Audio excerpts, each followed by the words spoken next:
स्वागत है। आज हम एक ऐसे सवाल पर बात कर रहे हैं जो इनकम टैक्स भरने वाले कई लोगों को ना परेशान करता है गुड। कि भाई ये इनकम टैक्स रिफंड जो है ये कभी-कभी उम्मीद से कम क्यों आता है या आधा ही क्यों मिलता है या कभी-कभी अटक ही जाता है। और जब ऐसा होता है ना तो चिंता तो होती है, लगता है पता नहीं क्या गड़बड़ हो गई है। लेकिन अक्सर इसके पीछे कुछ तय वजह होती हैं, कुछ प्रोसेस होते हैं। हाँ, तो इस चीज को ठीक से समझने के लिए हमने इनकम टैक्स डिपार्टमेंट की जो अपनी गाइडलाइंस है वो देखी, फिर इकोनॉमिक टाइम्स जैसे जो भरोसेमंद सोर्सेज हैं उनमें क्या छपा है वो खंगाला, और टैक्स एक्सपर्ट्स क्या कहते हैं वो भी समझा। तो आज हम कोशिश करेंगे कि इन सब सोर्सेज के बेस पर एकदम आसान भाषा में समझें कि ये आईटीआर प्रोसेसिंग होती कैसे, असल में रिफंड कम क्यों आ सकता है, और सबसे जरूरी अगर किसी के साथ ऐसा हो जाए तो उन्हें क्या करना चाहिए, कैसे पता करें। तो चलिए शुरुआत करते हैं एक आम सोच से। कई लोग ये मानते हैं कि जिसने सबसे पहले आईटीआर फाइल कर दिया बस रिफंड भी उसी को पहले मिलेगा। क्या ये वाकई ऐसा है? मतलब पहले आओ पहले पाओ वाला हिसाब है या कुछ और चक्कर है? देखिए, ये सवाल बहुत लोग पूछते हैं और ये जरूरी भी है। सोर्सेज के हिसाब से इंडिया में ज्यादातर जो आईटीआर प्रोसेसिंग है वो बैंगलोर में होती है। सेंट्रल प्रोसेसिंग सेंटर, सीपीसी कहते हैं उसे। सब कुछ ऑटोमेटेड है, इलेक्ट्रॉनिक। लेकिन ये जानना बहुत जरूरी है कि वहां काम simple first in first out यानी फीफो, हाँ, कि जो पहले आया उसका काम पहले होगा, या लाइफो इस लॉजिक पर नहीं चलता। अच्छा। तो मतलब ये सिर्फ इस पर नहीं है कि आपने कितनी जल्दी फाइल कर दिया, फिर किस बात पर डिपेंड करता है कि किसका रिटर्न का प्रोसेस होगा? बिल्कुल। देखिए, पहली बात तो ई वेरिफिकेशन जरूरी है, और वो भी फाइलिंग के 30 दिन के अंदर। ई वेरिफिकेशन जब हो जाता है उसके बाद प्रोसेसिंग शुरू होती है, लेकिन उसमें टाइम कितना लगेगा ये कई बातों पर निर्भर करता है। जैसे सॉफ्टवेयर के अपने कुछ नियम हो सकते हैं, फिर आपकी दी हुई जानकारी सरकारी रिकॉर्ड से मैच हो रही है या नहीं, इसमें कितना टाइम लग रहा है। रिकॉर्ड्स जैसे फॉर्म 26 एएस है, एआईएस है। वेरिफिकेशन प्रोसेस कितना कॉम्प्लिकेटेड है आपके केस में। और हाँ, सबसे अहम, कहीं आपका कोई पुराना टैक्स तो बकाया नहीं है, या कोई नोटिस वगैरह इशू करने की जरूरत तो नहीं पड़ रही, खासकर वो सेक्शन 245 वाला मामला जिसमें पुराना बकाया एडजस्ट होता है। अच्छा, अगर वैसा कुछ है तो रिटर्न को अलग तरह से हैंडल किया जा सकता है। तो इसलिए कौन सा रिटर्न कब प्रोसेस होगा ये सिर्फ फाइलिंग की डेट पे डिपेंड नहीं करता। समझ गए। तो ये तो हुई प्रोसेसिंग की टाइमलाइन वाली बात। लेकिन अब आते हैं उस असली चिंता पर। जब रिफंड आता तो है, पर कम आता है, जितना सोचा था उतना नहीं। हम्म यहां से बात थोड़ी और पेचीदा हो जाती है ना। असल कारण क्या है इसके? हाँ, और ये समझना बहुत बहुत जरूरी है ताकि लोग बेवजह परेशान ना हो। सोर्सेस को देखें तो कुछ मुख्य कारण सामने आते हैं। पहला और शायद सबसे आम कारण वो है इनकम टैक्स एक्ट का सेक्शन 245। ये सेक्शन इनकम टैक्स डिपार्टमेंट को एक पावर देता है। पावर ये है कि अगर आपका मतलब टैक्स पेयर का पिछले किसी भी साल का कोई टैक्स डिमांड बाकी है, पेंडिंग है, अच्छा पुराना कोई बकाया, हाँ, पुराना बकाया, तो डिपार्टमेंट आपके इस साल के रिफंड से उस पुरानी रकम को एडजस्ट कर सकता है, मतलब काट सकता है एक तरह से। ओ मतलब अगर पुराना कुछ हिसाब बाकी है तो डिपार्टमेंट उसे नए रिफंड से वसूल लेगा। जी, कोई उदाहरण देकर समझाएंगे इसे? जरूर जरूर। मान लीजिए आपने इस साल आईटीआर फाइल किया और आपका कैलकुलेशन कहता है कि आपको 1 लाख रुपए का रिफंड मिलना चाहिए। ठीक है। लेकिन डिपार्टमेंट के रिकॉर्ड में है कि आपका मान लीजिए 3 साल पहले का 60,000 रुपए का टैक्स अभी भी बकाया है। नोटिस गया था पर आपने भरा नहीं, या कोई डिस्प्यूट था जो आपके फेवर में नहीं गया। हाँ। तो सेक्शन 245 के तहत डिपार्टमेंट क्या करेगा, वो आपको सिर्फ 40,000 रुपए का रिफंड भेजेगा। अच्छा, 1,60,000। हाँ, 1,60,000, और बाकी के 60,000 रुपए उस पुराने बकाये में एडजस्ट कर लेगा। ये पूरी तरह से लीगल प्रोसेस है। लोग कई बार इसे गलत समझ लेते हैं, सोचते हैं पैसे काट लिए, पर ये एक तरह का समायोजन है, एडजस्टमेंट, पुराने हिसाब का निपटारा। इकोनॉमिक टाइम्स वगैरह में भी यही बताया गया है शायद। जी बिल्कुल, वहां इस पर काफी क्लियरली लिखा है। तो ये सेक्शन 245 तो ऐसा हुआ जैसे सिस्टम की याददाश्त हो जो पुराना बकाया भूलता नहीं। पर क्या इस एडजस्टमेंट के बारे में टैक्स पेयर को पहले बताते हैं या सीधा रिफंड कम आ जाता है? नहीं, देखिए, प्रोसेस तो यही कहता है कि डिपार्टमेंट को ऐसा कोई भी एडजस्टमेंट करने से पहले टैक्स पेयर को एक सूचना, एक इंटीमेशन भेजना चाहिए। उसमें लिखा होता है कि भाई हम आपके इस साल के रिफंड से फलाने साल का इतना बकाया एडजस्ट कर रहे हैं और इस वजह से कर रहे हैं। टैक्स पेयर को उस पर जवाब देने का, अपनी सहमति या असहमति बताने का मौका भी मिलता है। अच्छा। हालांकि कभी-कभी लोग कहते हैं नोटिस नहीं मिला या कम्युनिकेशन गैप रह गया, लेकिन नियम यही है कि आपको बताया जाए। और ये इंटीमेशन आपके इनकम टैक्स पोर्टल अकाउंट में भी दिखता है। वो जो सेक्शन 143(1) का इंटीमेशन आता है ना, हाँ हाँ। जो फाइलिंग के बाद पहला जवाब होता है डिपार्टमेंट से, उसमें ये सब लिखा होता है अगर कोई एडजस्टमेंट हुआ है तो। ठीक है, सेक्शन 245 समझ आया। पर कई बार लोग कहते हैं हमारा तो कोई पुराना बकाया था ही नहीं जी, बिल्कुल नहीं। फिर भी रिफंड कम आया। हाँ, ऐसा भी सुनने में आता है। और उसका दूसरा बड़ा कारण है डेटा मिसमैच। इसका सीधा सा मतलब है कि आपने अपने आईटीआर में जो जानकारी दी है, आपकी आमदनी, आपकी कटौतियां या आपका टैक्स क्रेडिट, जैसे टीडीएस, हाँ, टैक्स डिडक्टेड एट सोर्स। जी, तो वो जानकारी इनकम टैक्स डिपार्टमेंट के पास जो रिकॉर्ड हैं उनसे मैच नहीं कर रही हैं। अब सवाल है, डिपार्टमेंट के पास रिकॉर्ड कहाँ से आते हैं? वो आते हैं आपके फॉर्म 26AS से, और आजकल एक और बहुत महत्वपूर्ण चीज है, AIS, annual information statement. AIS, ये क्या चीज है? फॉर्म 26AS का तो पता है, उसमें टीडीएस वगैरह दिखता है। AIS जो है, यानी एनुअल इन्फॉर्मेशन स्टेटमेंट, ये फॉर्म 26AS से भी ज्यादा डिटेल्ड है। आप इसे समझिए कि ये आपकी साल भर की फाइनेंशियल एक्टिविटीज का एक लेखा जोखा है, जो टैक्स डिपार्टमेंट तैयार करता है। अरे वाह! इसमें सिर्फ TDS, TCS ही नहीं, बल्कि आपके सेविंग अकाउंट से कितना ब्याज मिला, शेयर बाजार में क्या खरीदा बेचा, कोई प्रॉपर्टी खरीदी या बेची, डिविडेंड कितना मिला, ऐसी बहुत सारी जानकारी होती है। ये जानकारी डिपार्टमेंट को अलग अलग जगह से मिलती है, बैंकों से, रजिस्ट्रार ऑफिस से, कंपनियों से। तो अगर आपने ITR में जो दिखाया और AIS या फॉर्म 26AS में जो दिख रहा है, उसमें फर्क है।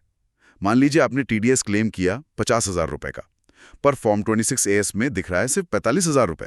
अच्छा। तो डिपार्टमेंट उस 5,000 रुपए के अंतर वाले अमाउंट का रिफंड या तो रोक देगा या कम कर देगा, और आपसे पूछेगा कि भाई ये फर्क क्यों है, इसका स्पष्टीकरण दो। अरे, तो इसका मतलब ये हुआ कि अब सिर्फ हमें अपनी जानकारी ही सही नहीं रखनी, बल्कि ये भी देखना है कि टैक्स डिपार्टमेंट के पास हमारे बारे में क्या जानकारी पहुंच रही है। जैसे हम अपना बैंक स्टेटमेंट चेक करते हैं, वैसे ही साल में एक आध बार फॉर्म 26AS और खासकर ये AIS देखते रहना जरूरी हो गया है। बिल्कुल सही पकड़ा आपने। प्रोएक्टिव रहना, यानी पहले से ही इन्हें चेक करते रहना, सबसे अच्छा तरीका है, ताकि जब आप ITR फाइल करें तो कोई गलती ना हो और बाद में इस तरह के मिसमैच की वजह से रिफंड ना अटके। ये अब टैक्स पेयर की जिम्मेदारी का एक जरूरी हिस्सा बन गया है। ठीक है, तो दो मुख्य कारण हो गए, पुराना बकाया यानी सेक्शन 245 और जानकारी का मेल ना खाना यानी डेटा मिसमैच। कोई और भी वजह हो सकती है रिफंड कम आने की? एक तीसरी सिचुएशन है, वो रिफंड कम होने की वजह तो नहीं है, पर रिफंड अटक जाने या फेल हो जाने की वजह बन सकती है। वो है बैंक अकाउंट डिटेल्स का गलत होना। अच्छा। हाँ, अगर आपने ITR फाइल करते समय अपना बैंक अकाउंट नंबर गलत डाल दिया या IFSC कोड गलत भर दिया, या फिर जिस बैंक अकाउंट में आप रिफंड चाहते हैं वो इनकम टैक्स पोर्टल पर प्री वैलिडेटेड नहीं है। Pre validated? हाँ, मतलब पोर्टल से कंफर्म किया हुआ कि ये अकाउंट आपका ही है और चालू है। अगर ये सब नहीं है तो रिफंड प्रोसेस होने के बाद भी आपके खाते में क्रेडिट नहीं होगा, वो फेल हो जाएगा। ओह, तो ये तो एक तरह की मतलब लॉजिस्टिकल प्रॉब्लम हुई। ये ठीक हो सकती है? हाँ, बिल्कुल ठीक हो सकती है। अगर रिफंड इस वजह से फेल होता है तो पोर्टल पर स्टेटस अपडेट हो जाता है। टैक्स पेयर को पोर्टल पर जाकर पहले अपना बैंक अकाउंट सही करना होता है, उसे प्री वैलिडेट करना होता है और फिर रिफंड री इश्यू यानी रिफंड दोबारा भेजने की रिक्वेस्ट डालनी होती है। इसका पूरा प्रोसेस बना हुआ है। और चौथा कारण आपने शुरू में जिक्र किया था, ई-वेरिफिकेशन या प्रोसेसिंग में ही कोई दिक्कत आ जाना। हाँ, चौथी वजह है ई-वेरिफिकेशन और प्रोसेसिंग में देरी या कोई कॉम्प्लिकेशन आ जाना। जैसे मैंने बताया, फाइलिंग के 30 दिन में ई-वेरीफाई करना होता है। वेरिफिकेशन के बाद नॉर्मली 3 से 6 हफ्ता में रिफंड आ जाता है। लेकिन अगर आपका केस किसी वजह से स्क्रूटनी के लिए चुन लिया गया, मतलब डिटेल्ड जांच के लिए, या डिपार्टमेंट को आपसे कुछ और जानकारी चाहिए जिसके लिए उन्होंने कोई नोटिस भेजा है, जैसे वो सेक्शन 245 वाला ही नोटिस हो सकता है, तो प्रोसेसिंग में काफ़ी ज़्यादा टाइम लग सकता है और इस दौरान हो सकता है कि रिफंड का कुछ हिस्सा रोक लिया जाए या पूरा रिफंड ही जांच पूरी होने तक होल्ड पर रख दिया जाए। समझ गई। तो मतलब ऐसा नहीं है कि हमेशा टैक्स पेयर की ही गलती हो। जी, कभी कभी प्रोसेस की वजह से या जांच की वजह से भी देरी हो सकती है या रिफंड रुक सकता है। बिल्कुल। कई बार केस वाकई कॉम्प्लेक्स होते हैं जिनमें टाइम लगना नेचुरल है। ठीक है, तो ये हो गए मुख्य कारण, पुराना बकाया, data mismatch, bank details problem या प्रोसेसिंग में जांच पड़ताल। अब आते हैं सबसे काम की बात पर। अगर किसी को पता चलता है कि भाई मेरा रिफंड या तो आया ही नहीं या आया है तो कम आया है, तो सोर्सेज के हिसाब से उन्हें क्या करना चाहिए? कहाँ से शुरू करें चेक करना? हाँ, इसके लिए एक सिस्टमैटिक तरीका है जो फॉलो करना चाहिए। सोर्सेज यही बताते हैं। एक, सबसे पहला काम, इनकम टैक्स का जो ई फाइलिंग पोर्टल है incometax.gov.in, उस पर अपने अकाउंट में लॉगिन करें। वहां ई फाइल मेन्यू में जाएं, फिर इनकम टैक्स रिटर्न्स और उसके अंदर व्यू फाइल्ड रिटर्न्स पर क्लिक करें। ठीक है। अपना लेटेस्ट वाला रिटर्न चुनें। वहां आपको उसका स्टेटस दिखेगा। वहीं पता चलेगा प्रोसेस हुआ, नहीं हुआ, रिफंड निकला, नहीं निकला, कहीं फेल तो नहीं हो गया। और वहीं पर आपको इंटीमेशन अंडर 143(1) भी मिलेगा अगर जारी हो गया है तो। हाँ, वो प्रोसेसिंग वाला रिजल्ट। जी, उसे डाउनलोड करके ध्यान से पढ़िए। उसमें डिपार्टमेंट ने आपकी और अपनी कैलकुलेशन का मिलान किया होता है।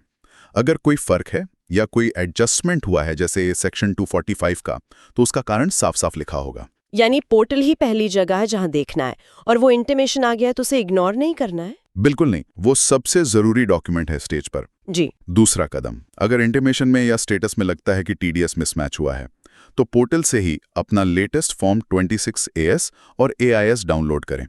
फिर आपने ITR में जो जो टीडीएस या दूसरे टैक्स क्रेडिट क्लेम किए हैं, उनका इन दोनों से मिलान करें। अगर फर्क दिखता है तो आपको उस कंपनी या बैंक से कांटेक्ट करना होगा जिसने आपका टीडीएस काटा था। अच्छा, डिडक्टर से? हाँ, डिडक्टर से। और उनसे कहना होगा कि भाई अब आप अपना टीडीएस रिटर्न ठीक करो, ताकि वो मेरे फॉर्म 26AS में सही दिखने लगे। तो अपनी जानकारी और डिपार्टमेंट के रिकॉर्ड का मिलान खुद करना, ये दूसरा स्टेप। इसमें थोड़ी मेहनत लग सकती है। हाँ, पर ये जरूरी है। तीसरा कदम, अगर आपको सेक्शन 245 के एडजस्टमेंट का नोटिस या इंटीमेशन मिला है, तो उसे बहुत ध्यान से पढ़ना है।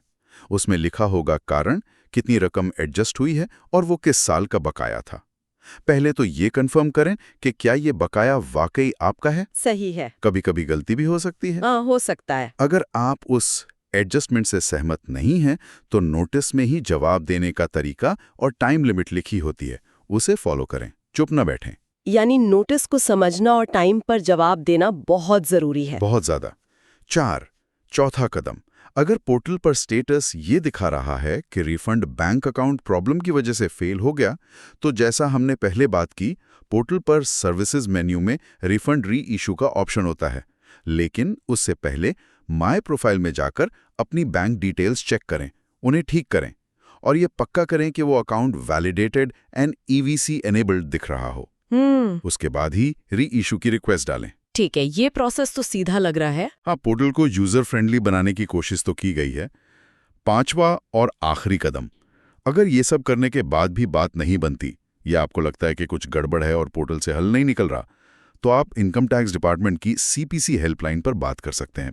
उनके फ़ोन नंबर, ईमेल ID सब पोर्टल पर मिल जाते हैं। और हाँ, जब भी आप हेल्पलाइन पर बात करें तो कॉल की डेट, टाइम, किससे बात हुई, क्या बात हुई, इसका एक छोटा सा नोट जरूर बना लें, ये आगे काम आ सकता है। ये बहुत प्रैक्टिकल सलाह है, बातचीत का रिकॉर्ड रखना। तो ये तो हुई बात कम रिफंड की या अटके हुए रिफंड की। लेकिन कई बार ऐसा भी होता है कि रिफंड कम नहीं होता, पूरा ही होता है, पर आता बहुत देर से है, महीनों लग जाते हैं, और वो इंतज़ार काफ़ी फ्रस्ट्रेटिंग हो सकता है, खासकर अगर पैसों की ज़रूरत हो। क्या इस देरी के लिए भी टैक्स कानून में कुछ है, कोई हर्जाना टाइप का? हाँ, बिल्कुल है। और ये एक ऐसी बात है जिसके बारे में ज्यादातर लोगों को पता नहीं होता, लेकिन ये जानना उनके हक की बात है। इनकम टैक्स एक्ट 1961 में एक सेक्शन है, धारा 244A, सेक्शन 244A। इसके तहत अगर इनकम टैक्स डिपार्टमेंट आपको रिफंड देने में बेवजह देरी करता है, तो वो उस रिफंड अमाउंट पर आपको ब्याज देने के लिए जिम्मेदार है। अच्छा, देरी पर ब्याज, ये तो इंटरेस्टिंग है। कितना ब्याज मिलता है और कैसे कैलकुलेट होता है ये? सोर्सेस के मुताबिक ये ब्याज 0.5% प्रति माह, यानी ½ % पर मंथ। ½ %? हाँ, या महीने के किसी हिस्से के लिए भी। मतलब अगर एक दिन की भी देरी अगले महीने में गई तो पूरे महीने का ब्याज मिल सकता है। इसे अगर आप सालाना दर में देखें तो ये लगभग 6% सालाना बनता है। सिंपल इंटरेस्ट, साधारण ब्याज। 6% सालाना? अरे, ये तो आजकल कई बैंकों के सेविंग अकाउंट से भी ज्यादा है। ये ब्याज कब से मिलना शुरू होता है? मतलब डिपार्टमेंट कब मानेगा कि अब देरी हो गई है, ब्याज देना है? ये थोड़ा इस पे डिपेंड करता है कि रिफंड बन क्यों रहा है।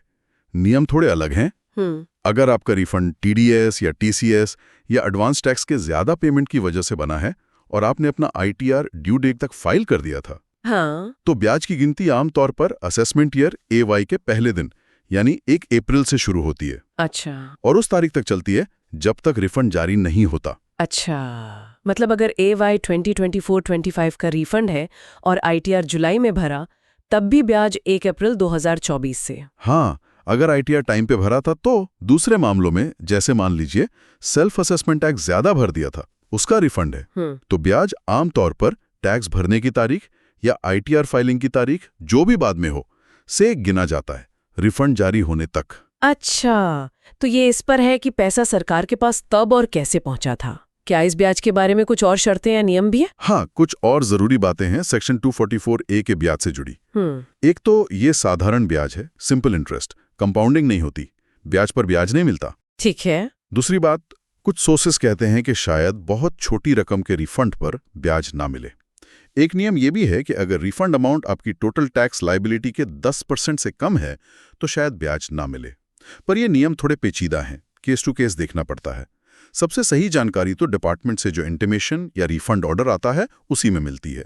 उसमें ब्याज का कैलकुलेशन दिया होता है अगर लागू होता है तो। और तीसरी और सबसे जरूरी बात जो लोग अक्सर भूल जाते हैं, डिपार्टमेंट से तो ये ब्याज मिलता है ना, हाँ, ये आपकी इनकम मानी जाती है और ये पूरी तरह टैक्सेबल है। आपको इसे अपनी अगली इनकम टैक्स रिटर्न में income from other sources head में दिखाना होगा और उस पर अपने टैक्स स्लैब के हिसाब से टैक्स देना होगा। अरे ये तो बहुत ही जरूरी पॉइंट है। मतलब वो 6% ब्याज पूरा का पूरा जेब में नहीं जाता, उस पे टैक्स भी लगता है। तो जो हम तुलना कर रहे थे सेविंग अकाउंट से, उसमें ये टैक्स वाला एंगल भी ध्यान रखना होगा। फिर भी 6% ब्याज मिलना भले ही टैक्सेबल हो, देरी के दर्द पर मरहम जैसा तो है ही। हाँ, कह सकते हैं। देखिए, कोई जानबूझकर तो रिफंड में देरी नहीं चाहेगा, लेकिन ये जानना कि अगर देरी होती है तो नियम के तहत ब्याज मिलेगा, ये एक तरह की तसल्ली देता है और इससे डिपार्टमेंट की जवाबदेही भी तय होती है। तो कुल मिलाकर इन सभी सोर्सेस से जो बात समझ में आ रही है वो ये है कि इनकम टैक्स रिफंड का कम आना या देर से आना, ज्यादातर मामलों में इसकी कोई ना कोई वजह होती है, कोई प्रक्रियात्मक कारण या कानूनी, जैसे पुराना बकाया एडजस्ट होना, सेक्शन 245, या आपकी दी हुई जानकारी का डिपार्टमेंट के रिकॉर्ड से मैच न करना, डेटा मिसमैच, या फिर बैंक डिटेल्स जैसी कोई तकनीकी गड़बड़ी।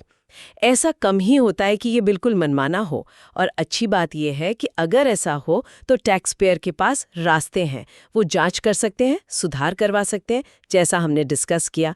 और साथ ही ये भी पता चला कि अगर रिफंड आने में डिपार्टमेंट से देरी हो तो सेक्शन 244A है, जिसके तहत करीब 6% सालाना का सिंपल इंटरेस्ट मिलने का प्रावधान है, हालांकि वो ब्याज टैक्सेबल है। तो सबसे ज़रूरी सीख क्या है? शायद यही कि अपने रिकॉर्ड्स ठीक रखें, फॉर्म 26AS और खासकर AIS पर नज़र रखें, और डिपार्टमेंट से कोई भी कम्युनिकेशन आए, ईमेल, नोटिस, मैसेज, उसे सीरियसली लें और तुरंत एक्शन लें। बिल्कुल सही कहा आपने। एक्टिव और इन्फॉर्म रहना ही बेस्ट है। और ये पूरी बातचीत ना एक और सवाल मन में लाती है। हमने देखा कि रिफंड के मामले में नियम हैं, प्रक्रियाएं हैं, देरी के लिए ब्याज का प्रावधान भी है। सवाल यह है कि क्या टैक्स सिस्टम के जो दूसरे पहलू हैं, जैसे टैक्स असेसमेंट का प्रोसेस है या अपील के मामले हैं, क्या उनमें भी इसी तरह की क्लैरिटी, टाइम बाउंड तरीके से काम होना और दोनों तरफ से टैक्स पेयर और डिपार्टमेंट एक्टिव कम्युनिकेशन को बढ़ावा दिया जा सकता है? अगर ऐसा हो तो शायद गलतफहमियां कम हो, झगड़े कम हो और पूरे टैक्स सिस्टम पर भरोसा और बढ़े। ये सोचने वाली बात है कि पारदर्शिता और संवाद को और बेहतर कैसे बनाया जाए। Like, comment, and subscribe.